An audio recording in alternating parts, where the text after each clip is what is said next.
Greetings from Buenos Aires in Argentina. Today I'd like to talk a bit about engagement, independence and social relationships.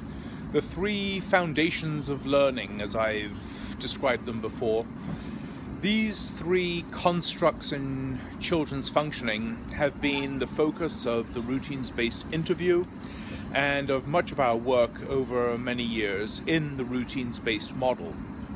Why engagement, independence and social relationships? Well, engagement has been a focus of my research for over 30 years. Carl Dunst first got me onto this idea that engagement was important. He got the idea, I believe, from Todd Risley, whose work at the University of Kansas with his colleagues was seminal in understanding that disability probably could best be defined by engagement. That is, the extent to which a person's engaged probably was a good way to think about whether a person, or the extent to which the person was so-called disabled.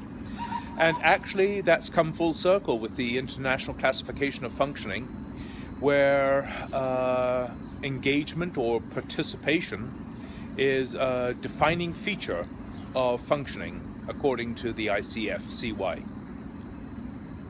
So engagement is important. As we said in our first article on engagement in 1985, a child cannot learn unless a child is engaged.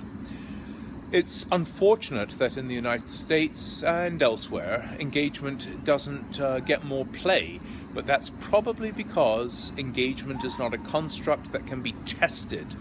You can't just administer items to a kid to determine a kid's engagement.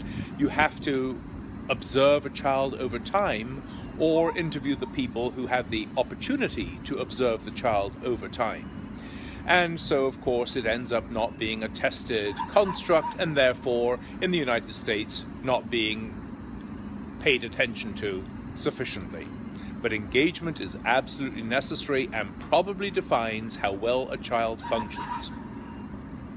Independence and social relationships are actually subsets of engagement, in that engagement is a comprehensive construct. That is, it covers all of appropriate behavior.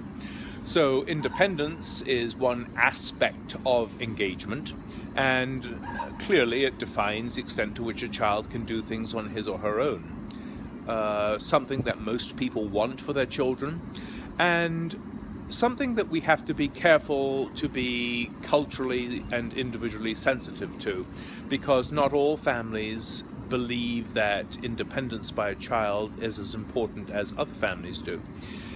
In some cultures, to do things for your child is actually the definition of being a good mother. So we have to be careful to assess the extent to which families actually want independence from their children, but most families do want their children gradually to learn to do things for themselves. So it's a functional construct. Third is social relationships. And social relationships consists of communication and getting along with others. Two very highly related sub-constructs. The importance of communication in child development is clearly understood, and we certainly make the point that it doesn't matter what a child can do with a speech therapist in a therapy room. That is not functional communication. Functional communication is the ability to interact with other people in regular life. So clearly it is an important construct, an important subset of engagement, and we know the relationship between communication skills and behavior problems. So children who have behavior problems often are deficient in their communication skills, and so we want children to be able to be as functional as possible in their communication so that they don't resort to challenging behaviors. The importance of teaching children to get along with other people is fairly commonsensical, and yet somehow we tend to reduce it to things like morphemes and mean lengths of utterance and other such nonsensical concepts rather than the actual functional communication skills of being able to interact with other people, get your needs and wants and opinions understood. And that also leads to the little topic of articulation. You know, children do not learn to articulate typically until they're around 7 years of age. So why on earth we're dealing with articulation issues at age 2 or 3 is just somewhat unbelievable. And so it is important, of course, for children to be able to be understood by other people, but often it doesn't require segregated therapy in a therapy room and smoke and mirrors and issues like that.